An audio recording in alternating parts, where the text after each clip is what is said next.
أعوذ بالله من الشيطان الرجيم سورة الزمر آیت نمبر 49 بسم الله الرحمن الرحیم فإذا مس الإنسان ضر دعانا، پھر جب انسان کو کوئی تکلیف پہنچتی ہے تو ہمیں پکارتا ہے. ثم إذا خولناه نعمة منا، پھر جب ہم اسے اپنی طرف سے کوئی نعمت عطا کرتے ہیں. قال إنما أوتيته على علم، تو کہتا ہے یہ مجھے ایک علم کی بنیاد پر دی گئی ہے. بل ہی فتنۃ، بلکہ وہ ایک آزمائش ہے. ولکن اکثرهم لا يعلمون، اور لیکن ان میں کے اکثر نہیں جانتے. قد قالها الذين من قبلهم، بلا شبہ یہی بات ان لوگوں نے کہی جو ان سے پہلے تھے. فما اغنى عنهم ما كانوا يكسبون، تو ان کے کچھ کام نہ آیا جو وہ کمایا کرتے تھے. فاصابهم سیئات ما کسبوا، تو ان پر ان اعمال کے وبال آ پڑے. ما کسبوا، جو انہوں نے کمائے. والذین ظلموا من هؤلاء، اور وہ لوگ جنہوں نے ان میں سے ظلم کیا. سیصیبهم سیئات ما کسبوا، ان پر بھی جلد ہی ان اعمال کا وبال آئے گا جو انہوں نے کمائے. وما هم بمعجزین، اور وہ ہرگز عاجز کرنے والے نہیں ہیں. اولم یعلموا ان اللہ یبسط الرزق لمن یشاء ویقدر، اور کیا انہوں نے جانا نہیں کہ اللہ رزق فراخ کر دیتا ہے جس کے لیے چاہتا ہے اور تنگ کر دیتا ہے. ان فی ذلک لآیات، بلا شبہ اس میں بہت سی نشانیاں ہیں. لقوم یؤمنون، ان لوگوں کے لیے کہ جو ایمان رکھتے ہیں.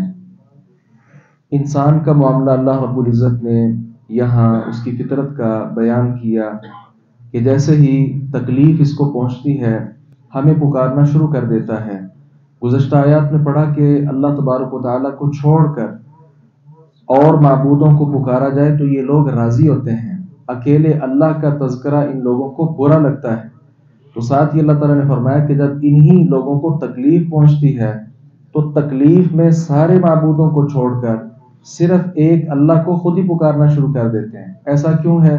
ان کو پتہ ہے کہ تکلیف دور کرنے والی ذات صرف اللہ رب العالمین کی ہے، اس کے علاوہ کوئی معبود کام آنے والا نہیں ہے.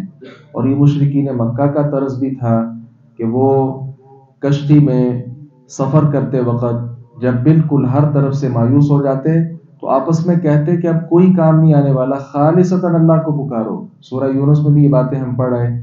تو خالص اللہ کو پکارتے. اللہ تعالیٰ جب ان کی تکلیف کو دور کر دیتا تو ساتھ ہی کیا کہتے کہ یہ نعمت مجھے دی گئی ہے. اس قدر ناشکر، احسان فراموش اور نمک حرامی کی بھی آپ دیکھیں اس قدر انتہا ہے کہ یہ اللہ تبارک و تعالیٰ کا نام لینا پسند نہیں کرتے کہ اللہ تعالیٰ نے ہمیں یہ نعمت دی ہے یا فلاں تکلیف کو دور کیا، بلکہ کیا کہتے کہ مجھے یہ دی گئی ہے اور یہ میرے علم اور تجربے کی بنیاد پر ہے. فلاں بیماری فلاں طبیب کی مہارت تھی، کذا و کذا، ایسی ایسی باتیں کرنا شروع کر دیتے ہیں. تو اللہ رب العزت نے فرمایا کہ اس قارون کو یاد کرو، اس نے بھی اس طرح کی باتیں کی تھیں لیکن یہ باتیں اس کو فائدہ نہیں پہنچا سکیں.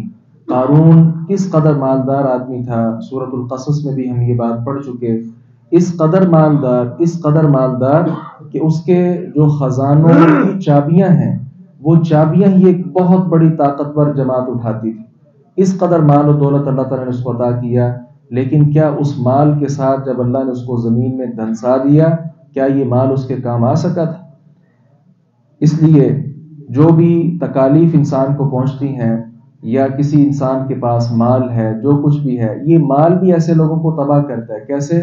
کہ اللہ نے مجھے مال دیا ہے اور یہ مال اس کی میرے ساتھ رضا کی دلیل ہے. آج بھی یہ لوگ باتیں کرتے ہیں کہ اگر اللہ تعالیٰ نے میرے ساتھ اللہ ناراضی ہوتا تو اتنا مال و دولت کیوں دیا ہے؟ تو اگر دنیا اللہ نے میری اچھی کر دی ہے تو آخرت بھی اچھی کر دے گا. گویا مال کو لوگ اصل چیز سمجھ لیتے ہیں. اگر یہی بات تھی تو آپ دیکھ لیں جو نیک صالح لوگ ہوتے ہیں ان کے پاس تو مال بہت کم ہوتا ہے.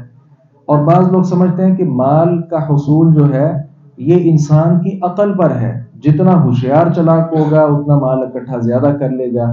اچھا اگر یہی بات ہے تو مشاہدے میں تو یہ ہے کہ عقل والے لوگ پریشان ہوتے ہیں، وہ سوچ و بچار میں مگن ہوتے ہیں کہ مال کیسے آئے، اور جو بے عقلے لوگ ہیں وہ مال کی ریل پیل کے اندر کھیل رہے ہوتے ہیں. تو ان ساری باتوں سے معلوم ہوتا ہے کہ مال دولت یہ اللہ رب العزت کی رضا کی علامت بھی نہیں، انسان کا کوئی اپنا چالاکی، اپنا علم، اپنا تجربہ، اس کا بھی کچھ نہیں۔ اصل بات یہ ہے کہ یہ انسان کے لیے آزمائش ہے۔ پیغمبر علیہ الصلاۃ والسلام ایک بار جناب ابو عبیدہ رضی اللہ عنہ کو بھیجا تھا، بحرین سے وہ واپس آئے، ظاہر ہے وہ مال و دولت ساتھ لے کر آئے۔ آپ صلی اللہ علیہ وسلم نے نماز پڑھائی تو بعد انصار صحابہ کرام آپ کے گرد آ کر بیٹھ گئے۔ نبی علیہ السلام کو معاملہ سمجھ آ گیا اور آپ نے مسکرانا شروع کر دیا اور کہا کہ لگتا ہے تمہیں پتہ چل گیا ہے کہ ابو عبیدہ مال لے کر آئے ہیں۔ تو انہوں نے کہا کہ ہاں۔ آپ صلی اللہ علیہ وسلم نے فرمایا کہ میں مال سے تم پر ڈرتا نہیں ہوں، میں فقیری سے تم پر نہیں ڈرتا، مجھے اس بات کا خدشہ نہیں ہے کہ تم میرے بعد فقیر ہو جاؤ گے، بلکہ خدشہ اس چیز کا ہے کہ پہلی اقوام مال کی وجہ سے تباہ و برباد ہوئی، کہیں تم بھی تباہ نہ ہو جانا۔ تو یہ جو مال آیا ہے وہ آپ کے درمیان ہی میں نے تقسیم کرنا ہے، لیکن مال و دولت کی جو محبت ہے یہ انسان کو بالآخر آخرت کی فکر سے غافل کر دینے والی چیز ہے۔ لہذا اس میں صحابہ کرام، وہ صحابہ جن کے پاس مال و دولت بہت زیادہ تھا، ان کی زندگیوں کا مطالعہ کرنے کی ضرورت ہے کہ انہوں نے مال کا استعمال کیسے کیا۔ خود اس دن ہم نے صحیح بخاری میں بھی روایت پڑھی کہ نبی مکرم صلی اللہ علیہ وسلم نماز کے بعد بڑی تیزی کے ساتھ نکلے اور آپ نے فرمایا کہ گھر میں ایک چھوٹا سا ٹکڑا تھا سونے کا، اور میں چاہتا تھا کہ یہ رات ہمارے گھر بسر نہ کرے، رات آنے سے پہلے پہلے میں اس کو تقسیم کر دوں۔ تو مال و دولت جو ہے یہ اصل چیز نہیں، یہ انسان کے لیے آزمائش ہے۔ اللہ تعالیٰ دے کر بھی آزماتا ہے اور چھین کر بھی آزماتا ہے۔ انسان کو چاہیے آزمائش میں کامیاب ہونے کی اللہ تعالیٰ سے دعائیں کریں، کیونکہ ہر آدمی اپنے اپنے مطابق آزمائش میں ہے۔ اللہ تعالیٰ سے دعا ہے باری تعالیٰ حق بات کو سمجھنے اور اس پر عمل پیرا ہونے کی توفیق عطا فرمائے۔